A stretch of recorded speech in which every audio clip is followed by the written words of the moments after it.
नमस्कार, मैं हूं आपके साथ पूर्वी राय और आप देख रहे हैं एमपी फर्स्ट न्यूज।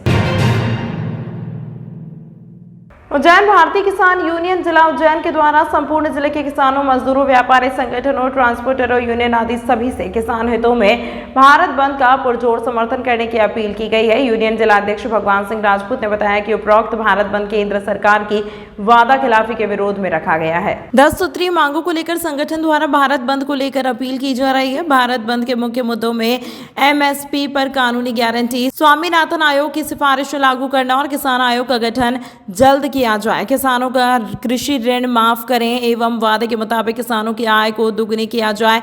आवारा जंगली जानवरों से किसानों को मुक्ति दिलवाना, विद्युत अधिनियम 2020 को निरस्त किया जाए। प्रेस वार्ता में यूनियन के जिला अध्यक्ष भगवान सिंह राजपूत, जिला प्रवक्ता देवराम जाट, जांगू कानूनी सलाहकार अधिवक्ता संगम सिंह कौरव तराना, तहसील अध्यक्ष जीवन शर्मा, जिला उपाध्यक्ष भरत आंजना, जिला उपाध्यक्ष दिलीप जाट, राजेश जाट, गुनावद, संदीप आंजना, सरवाला, मागडौन, तहसील अध्यक्ष रविंद्र सिंह राठौड़, उज्जैन तहसील अध्यक्ष तेजराम पड़ौदा, महिदपुर तहसील अध्यक्ष ईश्वर जाट, जिला सचिव बहादुर सिंह आंजना, महेंद्र सिंह राजौवा, दिनेश मालवीय आदि उपस्थित रहे। किसान भारतीय किसान यूनियन टिकैत जिला इकाई उज्जैन के द्वारा जो संयुक्त किसान मोर्चा के द्वारा जो 16 फरवरी को भारत बंद का जो आह्वान किया गया है, उस संयुक्त किसान मोर्चा में हमारा जो है किसान संगठन भारतीय किसान यूनियन टिकैत भी बराबर का भागीदार है और उस भारत बंद में भारतीय किसान यूनियन टिकैत भी सम्मिलित है। और हम पूरे उज्जैन जिले के सभी खासकर ग्रामीण भाइयों से, किसान भाइयों से, मजदूर वर्ग से, इसके बाद व्यापारी वर्ग और ट्रांसपोर्ट यूनियंस, मंडी व्यापारी, हमाल संघ और जितने भी हमारे छोटे बड़े व्यापारी हैं, जितने किसान भैया ग्रामीण लोग हैं, अपना कारोबार उस दिन बंद रखें। हमारी अपील रहेगी 16 फरवरी को। और गांव का आदमी गांव में रहे, अपना कोई भी उत्पाद शहर की ओर उस दिन न लाए। और व्यापारियों से भी हमारी अपील रहेगी कि अपने सारे प्रतिष्ठान उस दिन बंद रख करके इस देश के जो है किसानों का समर्थन करें। हमारे इस आंदोलन को लेकर के जो 9-10 मुख्य बिंदु है, उसमें सबसे पहला बिंदु हमारा रहेगा, हम केंद्र सरकार ने जो हम 13 महीने का जो आंदोलन चला था, उस आंदोलन में किसानों से वादा करा था कि हम आपको एमएसपी की गारंटी देंगे, स्वामीनाथन आयोग की जो रिपोर्ट है उसको लागू करके C+2 50% लाभांश फसल पर हम आपको देंगे। तो केंद्र सरकार के वो दोनों जो निर्णय हैं अभी अधर में लटके हैं। केंद्र सरकार उन निर्णयों से मुकर चुकी है और केंद्र सरकार को उनके वादे याद दिलाने के लिए ही हम पूरे भारत स्तर पर किसानों को संगठित करके ये जो 16 फरवरी को भारत बंद करने का जो है निर्णय लिया है। और इस निर्णय में हम सब की भागीदारी हो, किसानों के साथ पूरा हिंदुस्तान खड़ा रहे, ऐसी हमारी अपील रहेगी। और खास करके आप प्रिंट और इलेक्ट्रॉनिक मीडिया से भी हमारी अपील है कि किसानों का साथ दें और हमारे इस आंदोलन को अधिक से अधिक अपनी प्रखर कलम के माध्यम से गति प्रदान करें, ताकि किसान इस देश का सुखी हो, समृद्ध हो, संपन्न हो। आपका नाम बताएं। मैं भगवान सिंह राजपूत, जिलाध्यक्ष भारतीय किसान यूनियन टिकैत जिला उज्जैन। जिले के न्यायालय परिसर में महिलाओं के लिए ब्रेस्ट फीडिंग सह चेंजिंग रूम की शुरुआत की गई। इससे स्तनपान कराने वाली महिलाओं को काफी सुविधा होगी। बता दें कि केंद्र सरकार ने सरकारी कार्यालयों में महिलाओं के लिए चेंजिंग रूम सह ब्रेस्ट फीडिंग रूम बनाने का निर्देश दिया था। उसमें भी विश्व स्तनपान सप्ताह चल रहा है, इसकी शुरुआत हो गई है। बताते चलें कि वैसी कामकाजी महिलाएं जिनके बच्चे बेहद छोटे हैं एवं जिन्हें काम के दौरान बच्चों का भी ख्याल रखना पड़ता है, या वे महिलाएं जो किसी कार्य से कोर्ट परिसर में आती हैं, उनका ख्याल रखते हुए जिले के मुख्य कार्यालयों में ब्रेस्ट फीडिंग एवं चेंजिंग रूम की शुरुआत की गई है, जहां माताएं अपने नवजात शिशुओं को सुरक्षित माहौल में स्तनपान करवा सकती हैं एवं बच्चों की देखरेख कर सकती हैं। जिला न्यायालय के अंदर भारत का पहला ब्रेस्ट फीडिंग कॉर्नर, यानी वो स्थान जहां पर दूध पिलाने वाली माताएं सुकून से बैठकर अपने बच्चों को स्तनपान करवा सके, ऐसा केंद्र भारत का पहला जिला न्यायालय उज्जैन में आज प्रारंभ किया गया है। और उसके पश्चात जो टीम आई है दिल्ली से, यूनिसेफ के नेशनल एसबीसी के चीफ आए हैं डेनिस, और स्पेशलिस्ट आई है एसबीसी की तमारा, साथ में उनके झिमली मैडम और मोनिका मौर्य मैडम आई है जो मध्य प्रदेश यूनिसेफ की प्रतिनिधि हैं। और इनके साथ मिलकर अभी हम विक्रम विश्वविद्यालय में पत्रकारिता एवं जनसंचार अध्ययनशाला में वृक्षारोपण का भी कार्यक्रम है, साथ में भारत एवं स्काउट गाइड का भी अनुभव शेयरिंग का एक कार्यक्रम। कॉर्नर के शुभारंभ में श्री कपिल भारद्वाज जी, जिला न्यायाधीश महोदय, और श्री चंद्रेश मंडलोई जी और साथ में यूनिसेफ की पूरी टीम रही।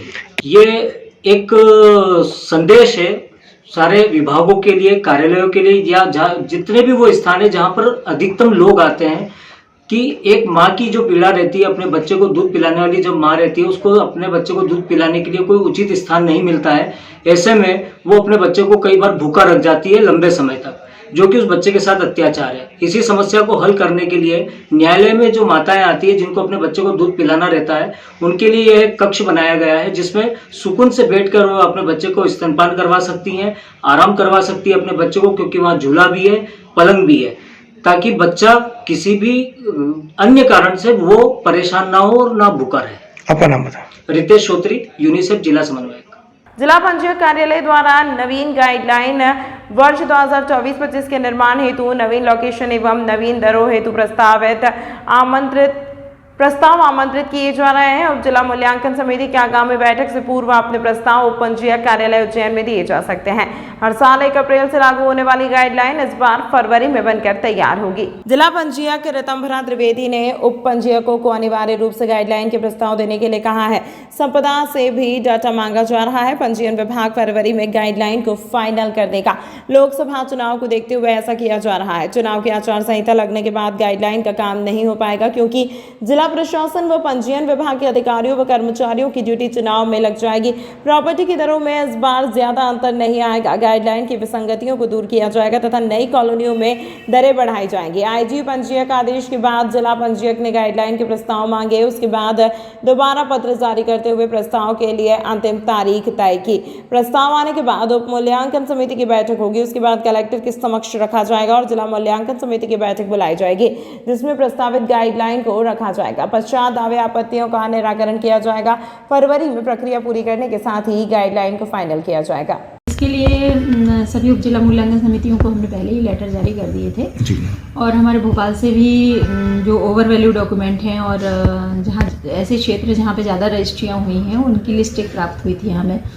उसका हम लोगों ने परीक्षण करा कि रेवेन्यू की दृष्टि से कौन से क्षेत्र हैं और कुछ मापदंड तैयार करे हैं। उसके आधार पर उप जिला मूल्यांकन समिति अपने प्रस्ताव तैयार करेगी। इसके अलावा हम लोगों ने जो नए लोग हैं, आमजन हैं, कॉलोनाइज़र हैं, जिनके नए प्रोजेक्ट वगैरह आए हैं, उनको भी बोला है कि गाइडलाइन में अगर आप अपना नाम इस वर्ष वित्तीय वर्ष में जुड़वाना चाहते हैं तो आप आमंत्रित हैं। नए ऐसे कुछ क्षेत्र बड़े जो कमर्शियली वाइबल हुए हैं या प्रॉपर्टी की दरें बढ़ी हैं, तो वहाँ पे आप लोग ज़्यादा फोकस कर रहे हैं? प्रॉपर्टी की अपना ये क्षेत्र चलते हैं, जैसे आगर रोड है, आगर रोड पे बढ़ रहा है, देवास रोड पे काफ़ी ये बढ़े हैं, ट्रांजेक्शन्स बढ़े हैं, इंदौर रोड बहुत अच्छा है, तो यही सब अच्छे से बढ़ रहा है इस क्षेत्र। नागदा से उज्जैन की ओर आ रहे युवक का हुआ एक्सीडेंट, गंभीर घायल अवस्था में निजी अस्पताल में उपचार के दौरान 7 दिन बाद हुई मौत। पुलिस ने कराया शव का पोस्टमार्टम। अज्ञात वाहन की तलाश जारी। नागदा से उज्जैन की ओर आ रहा युवक का गंधर्व दरवाजे के पास एक्सीडेंट हो गया। परिजनों पवन ने जानकारी देते हुए बताया कि युवक का नाम अनिल है। वहां अपने निजी काम से नागदा की ओर गया था, तभी लौटते समय रास्ते में उसका एक्सीडेंट हो गया। घटना में गंभीर चोट आने के बाद उसे उपचार के लिए निजी अस्पताल में भर्ती कराया गया था, जहां 7 दिनों तक उपचार चलने के बाद आज युवक ने दम तोड़ दिया। मामले में माधव नगर थाना पुलिस ने शव का पोस्टमार्टम कराकर अज्ञात वाहन की तलाश शुरू कर दी है। ये नागदा गया था भाई। नागदा से रास्ते में आते समय डाबड़ी के पास में, ग्रेट के पास में हादसा हो गया। एक्सीडेंट के दौरान इसकी मौत हो गई। अस्पताल में 5-7 दिन एडमिट भी रहा है ये। उसके बाद यहाँ पोस्टमार्टम के लिए लेके आए भाई। क्या नाम है इनकी मौत? इसका नाम है अनिल गंधर्व। कहाँ का रहने वाला? उन्हेल का है रहने वाला। क्या उम्र होगी? उम्र ये 17 साल का। आपका नाम? मेरा नाम पवन है। कौन सा थाना पीएम करवा रहे हैं? ये कौन सा थाना? माधव नगर थाने में। कहाँ पर इलाज चल रहा था? ये अपना हार्थो हॉस्पिटल में। उज्जैन के महापौर मुकेश टटवाल का नया अंदाज देखने को मिल रहा है, जिसमें अपनी पान की दुकान को संचालित करते उज्जैन के महापौर दिखाई दे रहे हैं। उज्जैन नगर के प्रथम नागरिक महापौर मुकेश टटवाल का आजकल नया स्वरूप देखने को मिल रहा है। महापौर अपने राजनीतिक जीवन के साथ साथ अपने मूल काम को भी समय देते नजर आ रहे हैं। दरअसल महापौर मुकेश टिटवाल ने साल 1993 में पान की दुकान का संचालन शुरू किया था। बजरंग दल से अपना राजनीतिक सफर शुरू करने के दौरान मुकेश टिटवाल पान की दुकान चलाया करते थे। उज्जैन के प्रथम नागरिक बनने के बाद भी महापौर ने अपने मूल काम से दूरी नहीं बनाई। अब महापौर ने अपनी पुरानी दुकान को रिनोवेट करवा लिया है, साथ ही खुद की दुकान पर समय भी दे रहे हैं। महापौर ने बताया कि उनका मुख्य व्यवसाय पान की दुकान का संचालन ही है और आज भी जब वह घर से निकलते हैं तो वह दुकान पर जरूर आते हैं और दुकान पर कुछ समय बैठते भी हैं। इस दौरान ग्राहक आते हैं उन्हें सामान भी बेचते हैं, बाकी समय में उनके छोटे भाई दुकान का संचालन करते हैं। पान की दुकान पर पान लगाते हुए देखा गया, आपको क्या पता मामला है? ये पान की दुकान मेरी बरसों से, एक 1993 से मेरी यहाँ पे पान की दुकान है। जब मैं बजरंग दल का मेरे पास दायित्व था, पार्टी के दायित्व से, तब से मैं दुकान का संचालन शुरू से करता हुआ आ रहा हूँ। अभी कुछ विगत दिनों से मेरा छोटा वाला भाई यहाँ पर बैठ करके अपना काम करता है, लेकिन मैं प्रतिदिन जब भी घर से यहाँ से निकलता हूँ तो जब इतना भी समय होता है तो मैं थोड़ी देर के लिए यहाँ पर रुकता जरूर और यहाँ पर रुकता हूँ। क्या नाम से दुकान है? स्वर्ग पान करना तभी से रखा हुआ है।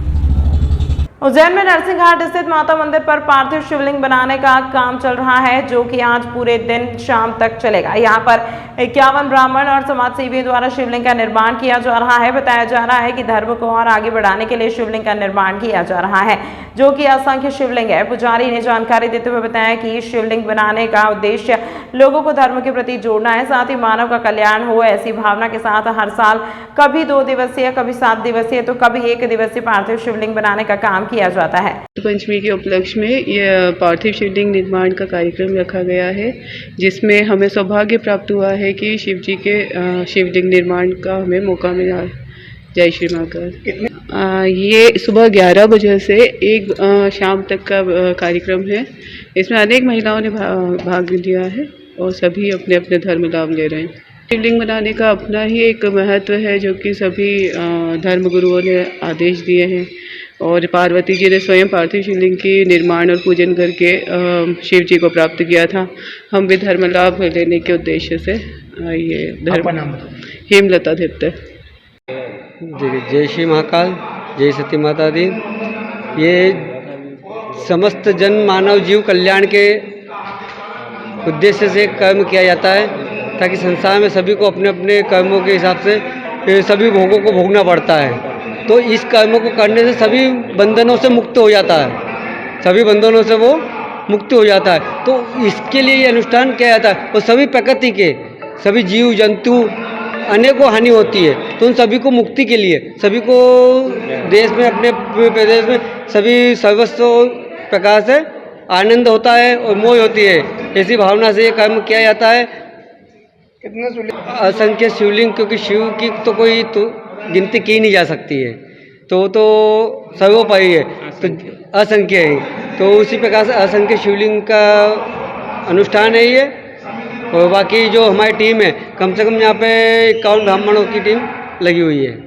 ये माँ ललिता त्रिपुरा सुंदरी आश्रम में नरसिंहघाट स्थित है, यहीं पे ये अनुष्ठान किया जा रहा है। ये चल रहा है मिनिमम, कम से कम आप मान के चले 2002 से चल रहा है, 2002 के समथिंग से। 1 दिवसीय है और बाकी हर वर्ष 2 दिवसीय, 3 दिवसीय, 4 दिवसीय, 5 दिवसीय, 7 दिवसीय तक किया जाता है।